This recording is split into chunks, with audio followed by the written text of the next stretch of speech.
Hello everyone, this is Ankita Awasthi. Welcome to my channel Ankita's visions. तो बच्चों, जैसा कि मैंने आपको बताया था कि मैं UP triple S C ANM की क्लासेस शुरू कर चुकी हूँ, जिसका मैंने पार्ट 1 वीडियो पूरी तरह से आपको प्रोवाइड कर दिया है, जिसमें मैंने चैप्टर 1 को पूरी तरह से क्लियर कर दिया था। और ये चैप्टर 1 है हमारा स्वास्थ्य के निर्धारक तत्व। बच्चों, कोई ज़रूरी नहीं है कि ये UP triple S C ANM GNM इन्हीं में पूछा जाए। जो ये सीएचओ के एग्ज़ाम होते हैं, चाहे वो बिहार वाला क्यों ना हो, चाहे वो यूपी वाला क्यों ना हो, उसमें भी ये सेम चीज़ें पूछी जाती हैं। तो अगर आपको यहाँ पे देखना है कि अगर आप सीएचओ की प्रिपरेशन कर रहे हैं, तब भी आपके लिए ये वाले वीडियोस काफ़ी इम्पॉर्टेंट हो सकते हैं। तो आपको सिर्फ़ और सिर्फ क्या करना है कि मैं जब भी कोई वीडियो अपलोड करती हूँ, तो वो आपको नोटिफ़िकेशन मिल जाए, आपको पता चल जाए। तो उसके लिए आप हमारे चैनल को सब्सक्राइब कर लीजिएगा और बगल में बेल आइकन होगा, उस पे क्लिक कर दीजिएगा, जिससे कि जब भी हम वीडियो आपको देते हैं, तो आपको तुरंत पता चल जाए और उस टाइम पे आप उस वीडियो को देख पाइए। जो ये यहाँ पे आपको मैं लेक्चर्स प्रोवाइड कर रही हूँ, ये लेक्चर्स कोई ऐसे नहीं हैं कि आपको बस फॉर्मेलिटी के लिए दिए जाते हैं। ये लेक्चर ऐसे हैं जिनसे आपका सिलेक्शन होना होता है। तो ये आपको पूरे देखने हैं। मैं आपको बहुत ही ईज़ी और घरेलू लैंग्वेज में समझाने की कोशिश करती हूँ, जिससे कि आपको सब कुछ बहुत अच्छे से समझ आ जाए और एग्ज़ाम टाइम पे आप कुछ भी भूलें ना। इसीलिए मैं सबसे पहले एक उस चैप्टर के बारे में समझाती हूँ, फिर मैं उसके क्वेश्चंस को भी कराती हूँ जिस तरह से वो एग्ज़ाम में आते हैं। और यहाँ पे मैं आपको जो एग्ज़ाम में आएगा उसी के बारे में पूरी तरह से प्रिपरेशन कराती हूँ। तो उसके लिए आप हमारे चैनल पे ज़रूर से बने रहिएगा। तो चैप्टर 1 मैंने कंप्लीट कर दिया था, जिसमें मैंने 10 क्वेश्चन की सीरीज़ कराई थी। अगर आपने नहीं देखा है तो हमारी प्लेलिस्ट में जाकर के एएनएम का चैप्टर नंबर 1 स्वास्थ्य के निर्धारक तत्व जो हैं वो डिटरमिनेंट्स ऑफ हेल्थ, उनको आप देख सकते हैं। अभी यहाँ पे कुछ पॉइंट्स रह गए थे जो इम्पॉर्टेंट पॉइंट था, इम्पॉर्टेंट टॉपिक था, जिसमें मैंने आपको बताया था मैं आपको नेक्स्ट वीडियो में बताऊंगी और कुछ क्वेश्चंस भी कराऊंगी। तो अभी इसके बाद हम क्वेश्चंस करेंगे। यहाँ पे लिखा हुआ है कि बाजारों में बिकने वाली खुली और डिब्बा बंद खाद्य पदार्थ के दुष्प्रभाव की जानकारी।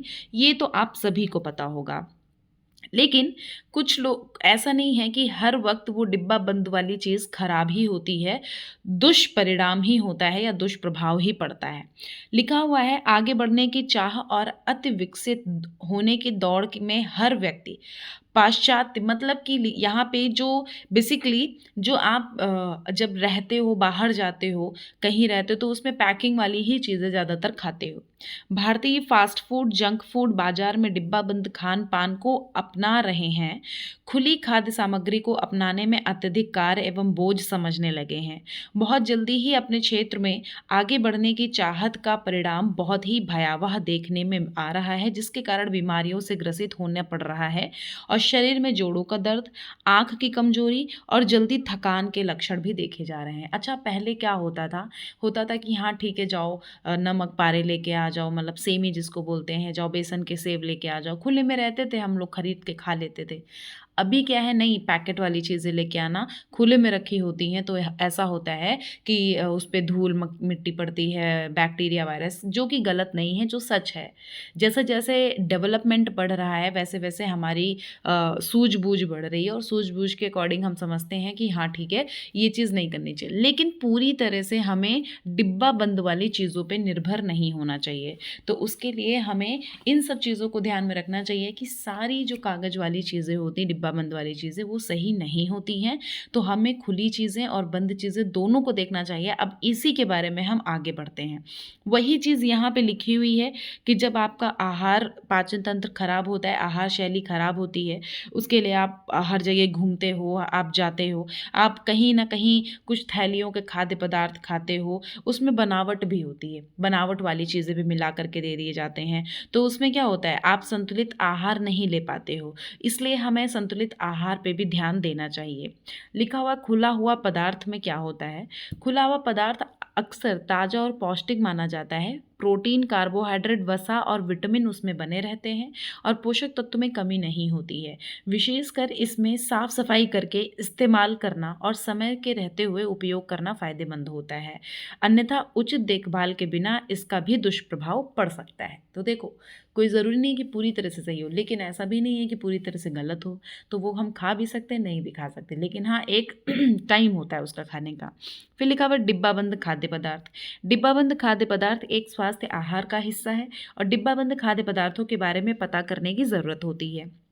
जैसे कि अब हम डिब्बाबंद खाद्य पदार्थ में एक प्रोसेस होता है कैनिंग। कैनिंग क्या होता है?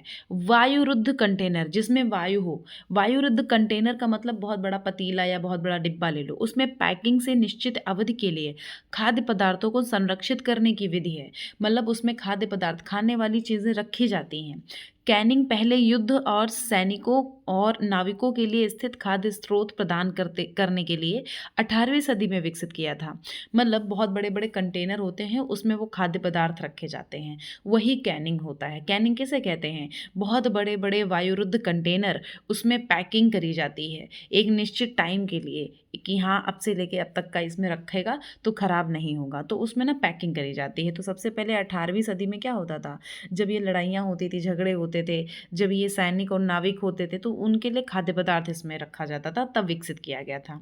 डिब्बाबंद की प्रक्रिया एक से दूसरे उत्पाद से थोड़ा अलग होता है। उसमें 3 चरण होते हैं।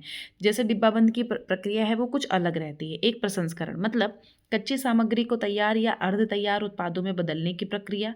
एक कच्ची सामग्री है या आधी पकी हुई सामग्री है, उसको बदलने की प्रक्रिया।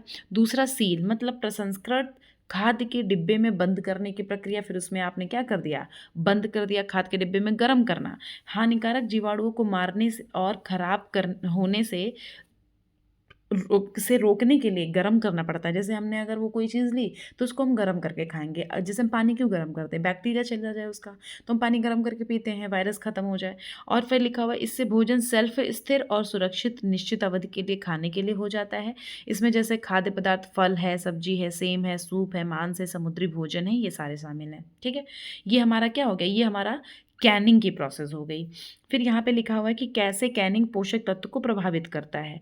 बंद डिब्बा से सजे डिब्बा बंद खाद्य पदार्थ ताज़ा या जमे हुए खाद्य पदार्थ की अपेक्षा कम पौष्टिक माने जाते हैं, लेकिन यह हमेशा सत्य नहीं होता है। सही बात है। वास्तव में कैनिंग में रखे खाद्य पदार्थ पोषक तत्वों को सुरक्षित रखते हैं, जिससे प्रोटीन है, कार्बोहाइड्रेट है और वसा जो है ये अप्रभावित मतलब प्रभावित नहीं होते हैं।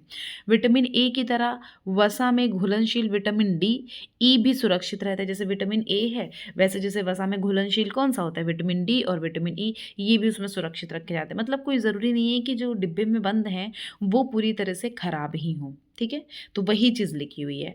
अब यहाँ पे ये चीज़ इतना आपके लिए इतना इंपॉर्टेंट नहीं है। अगर आपको पढ़ना है तो यहाँ पे आप देख सकते हो, मैंने आपको ओपन कर के रखा हुआ है, आप स्क्रीनशॉट ले सकते हो। अब यहाँ पे ये चीज़ इंपॉर्टेंट है। बीपीए क्या है? बीपीए है बिस्फिनॉल ए। ये एक रासायनिक तत्व होता है। ये अक्सर खाद्य पैकेजिंग डिब्बे सहित में प्रयोग किया जाता है। खाद्य पैकेजिंग और मतलब जब खाने वाली पैकेजिंग होती है उनमें प्रयोग किया जाता है।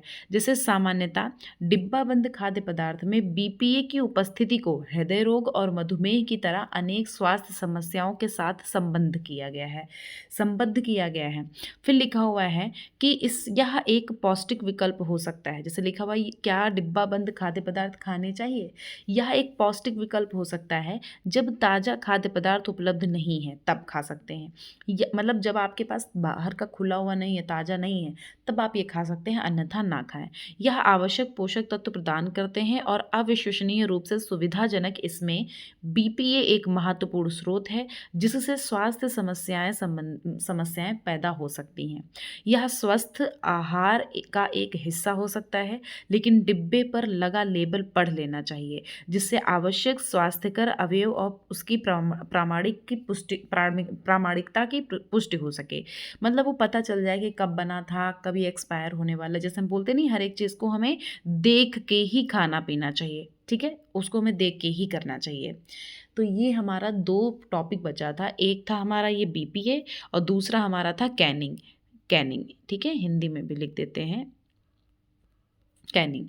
तो कैनिंग और ये बीपीए, ये दोनों बहुत इंपॉर्टेंट थे, ये बताने बहुत ज़रूरी थे। अब आपको मैंने ये कुछ क्वेश्चंस करा दिए थे। ये क्वेश्चंस हमने 10 क्वेश्चन करा दिए थे। आज से हम स्टार्ट कर रहे हैं 11 क्वेश्चन नंबर से। देखो, हमने आपको कल के दिन बताया था इस क्वेश्चन के बारे में, मतलब इस टॉपिक के बारे में। वही एक क्वेश्चन देखो इसमें पूछा गया है। क्वेश्चन ये है कि जनसांख्यिकी चक्र में उच्च स्तर अवस्था की विशेषता क्या है? अब हमने बोला था कि जनसांख्यिकी चक्र में उच्च स्थिर अवस्था की विशेषता क्या हो सकती है? अब लिखा हुआ है उच्च जन्म दर और उच्च मृत्यु दर। मैंने ये चीज़ तो आपको बताई थी कि 50-50% होना चाहिए। लिखा मृत्यु दर कम होने लगती है जबकि जन्म दर अपरिवर्तित रहती है। ये बताओ, मृत्यु दर धीरे-धीरे कम हो जाएगी, वैसे ही जन्म दर कंटिन्यू लोग दुनिया में आते रहेंगे। तो दुनिया में लोग आते रहेंगे, ऐसे तो पैर रखने की भी जगह नहीं होगी, ऐसे इकोनॉमी भी हमारी ठप्प हो जाएगी, कैसे क्या होगा काम, है ना? हमारे एक आंकड़ा रखा जाता है कि हाँ इतनी पॉपुलेशन है तो इतनी नौकरी, इतने जगह पे वो करना, इतने पैसे करना, इतना फंड आना, यही सब होता है। अब अगर यही चीज़ ख़त्म हो जाएगी तो एकदम से चीज़ें करना बहुत मुश्किल हो जाएंगी। तो अगर बराबर की चीज़ें होती हैं तो हमारा इधर भी 50% हम अगर कर सकते हैं तो इधर भी 50% हमको फ़ायदा मिलता है। ठीक है, फिर वही चीज़ लिखी, मृत्यु दर अभी भी अधिक घट रही है और जन्म दर गिर रही है, ऐसा नहीं है। फिर लिखा हुआ कम जन्म और कम मृत्यु, ऐसा भी नहीं है, हमारा दोनों सामान्य होना चाहिए जो हमने आपको बताया है। फिर हमने नेक्स्ट क्वेश्चन पूछा कि भारत में उच्च जन्म दर निम्नलिखित सभी कारणों की वजह से है। हमने आपको बताया था कि ज़्यादातर लोगों का जन्म कैसे हो रहा है, प्रारंभिक यौवन, सही बात है, धीरे सब अपना स्टार्टिंग में सब बड़े होते हैं, इस वजह से भी। दूसरा, विवाह की सार्वभौमिकता, विवाह होता है उसके बाद भी जन्म होना शुरू हो जाता है, जल्दी किया गया विवाह, ये भी।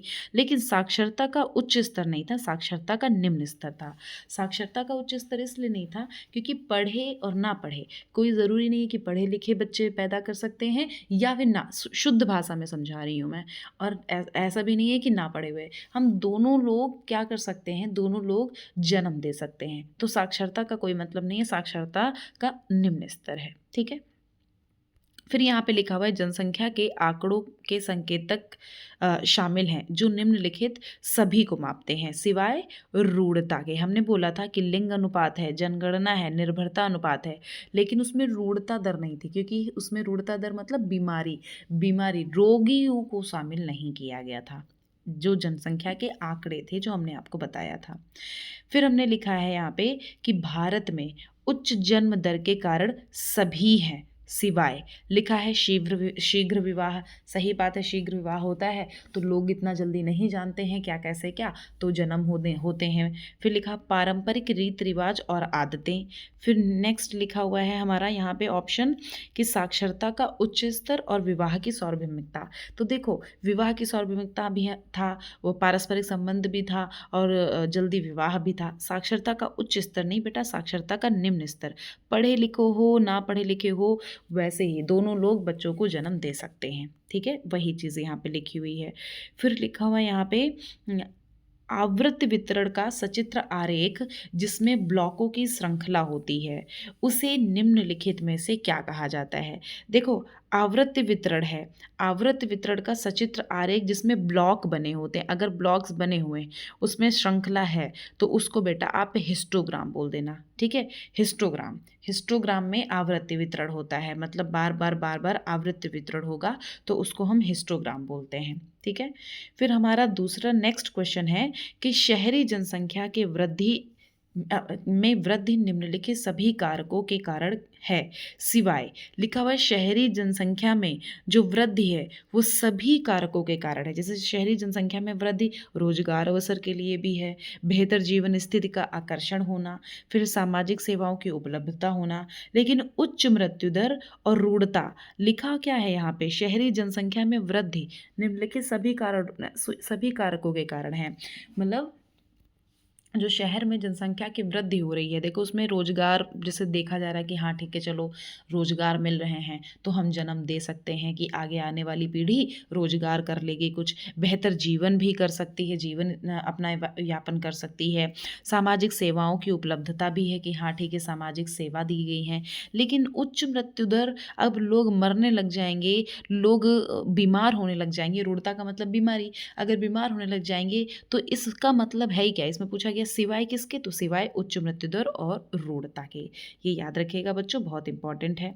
फिर यहाँ पे लिखा हुआ है कि हर में कुल जनसंख्या को ध्यान में रखते हुए साक्षरता दर को कहा जाता है प्रभावी साक्षरता, प्राकृत साक्षरता, जीवन प्रत्याशा, इनमें से कोई नहीं, तो प्राकृत साक्षरता कहा जाता है। कुल जनसंख्या को ध्यान में रखते हुए अगर साक्षरता दर निकाली जाए तो उसको हम कहते हैं प्राकृत साक्षरता। ये देख सकते हैं डिनोमिनेटर हर में, मतलब कि जो आपका ये लिखा होता है ना 2/3। तो ये बेटा हर होता है, ये अंश होता है, तो हर को बोलते हैं डिनोमिनेटर और अंश को बोलते हैं न्यूमरेटर। ठीक है, ये याद रखना।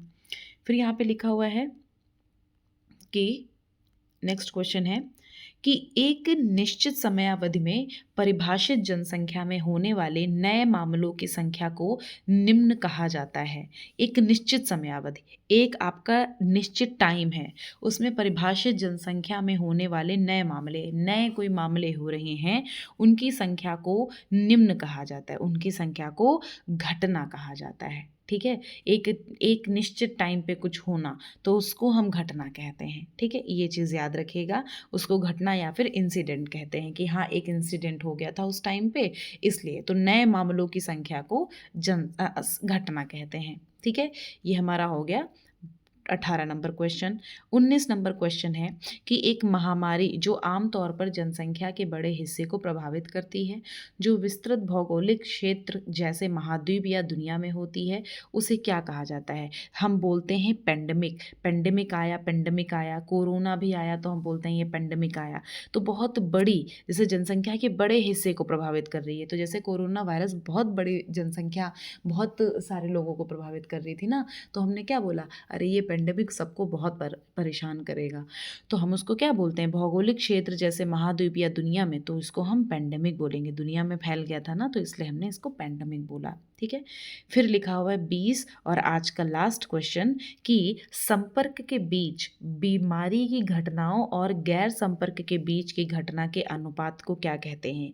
एक संपर्क के बीच और एक गैर संपर्क के बीच जो घटना होती है उसको हम सापेक्षिक जोखिम कहते हैं। ध्यान देने योग्य जोखिम नहीं कहेंगे, क्योंकि संपर्क और गैर संपर्क, हमको गैर संपर्क अगर होता तो हम यहाँ पे जो संपर्क है ना इसके अकॉर्डिंग, गैर संपर्क तो हमारे हो सकता है कि ऐसे ही हो, हम उस पर तो ध्यान दे सकते हैं ना, लेकिन यहाँ लिखा ध्यान देने योग्य जोखिम, तो यहाँ पे ये दोनों नहीं सही हैं। ठीक, लिखा जनसंख्या के कारण होता जोखिम, जनसंख्या के कारण हम अगर जोखिम दिखाएं तो गैर संपर्क हमारे बीच होए ही ना, है ना, ये सभी हो ही नहीं सकता। तो सापेक्षिक जोखिम, सापेक्षिक जोखिम जो है ये यहाँ पे लिखा है, संपर्क के बीच बीमारी की घटनाओं और गैर संपर्क के बीच की घटना के अनुपात को सापेक्षिक मतलब कि रिलेटिव रिस्क कहते हैं। ये दोनों को रिलेट करते हैं, आपस में मिलाते हैं। ठीक है, चलिए अब ये क्वेश्चन हमारे 20 क्वेश्चन हो गए हैं। अब आगे के क्वेश्चन हम करेंगे कल, आगे के कुछ ही क्वेश्चंस रह गए, चलिए आज ही कर लेते हैं। चलिए 21 नंबर क्वेश्चन बोलता है कि स्वास्थ्य के महत्वपूर्ण निर्धारकों में शामिल क्या है? देखो, भोजन और स्वास्थ्य भी, स्थान भी, स्वास्थ्य सेवाएं भी होनी चाहिए, साफ सफाई भी होनी चाहिए, तो ये सारी स्वास्थ्य के महत्वपूर्ण निर्धारक हैं और ये निर्धारक मैंने आप पढ़ाए थे। ठीक है, आप पहला पार्ट 1 देख लीजिएगा, उसमें मैंने निर्धारक बता रखे हैं। फिर लिखा हुआ है निम्नलिखित में कौन सा कथन असत्य है? असत्य, ये चीज़ याद रखिएगा। अब यहाँ पे देख लीजिए, सबसे पहले हाँ मैंने ये ढंग से दिखा दिया है, अब देख लीजिए कि क्या है। लिखा है भोजन बच्चों के वृद्धि विकास के लिए बुनियादी ज़रूरत नहीं है। भैया ये गलत है। देखो, बच्चों के लिए भोजन ही तो बहुत कुछ है, अगर भोजन नहीं खिलाओगे उनके अंदर वृद्धि और विकास होगा नहीं, तो यहाँ नहीं है लिखा है ना, इसीलिए ये गलत है। असत्य पूछा गया ना, इसीलिए ये वाला। ठीक है, क्योंकि देखो ये जो बिस्फिनोल है ये एक रासायनिक तत्व है जो खाद्य पैकेजिंग में होता है, ये भी हमने बताया था। आनुवंशिकता और वातावरण स्वास्थ्य को प्रभावित कर सकते हैं, ये भी हो सकता है। और स्वास्थ्य के दृष्टिगत संतुलन और पौष्टिक भोजन लेना चाहिए, ये भी सही है। तो इसलिए हम कौन सा बताएंगे, हमारा सी नंबर इसका आंसर सही है। ठीक है, कोई समस्या, कोई दिक्कत नहीं। अब हमारा कल से नेक्स्ट चैप्टर हम शुरू करेंगे जो कि है भारतीय स्वास्थ्य समस्याओं का बाह्य रूप एवं योजनाएं। तो ये हमारा पार्ट 2 था, जिसमें हमारा चैप्टर नंबर 1 का ही कुछ क्वेश्चंस थे। तो आपको अगर इनकेस कोई समस्या, कोई दिक्कत है, कमेंट बॉक्स में कमेंट कर दीजिएगा। और अगर आपको ये वीडियो अच्छा लगता है तो लाइक और लोगों को शेयर भी कर दीजिएगा, उनकी हेल्प होगी, आपकी भी हेल्प होगी। बस आप एक दूसरे को ऐसे हेल्प करते रहिएगा। Thank you so much.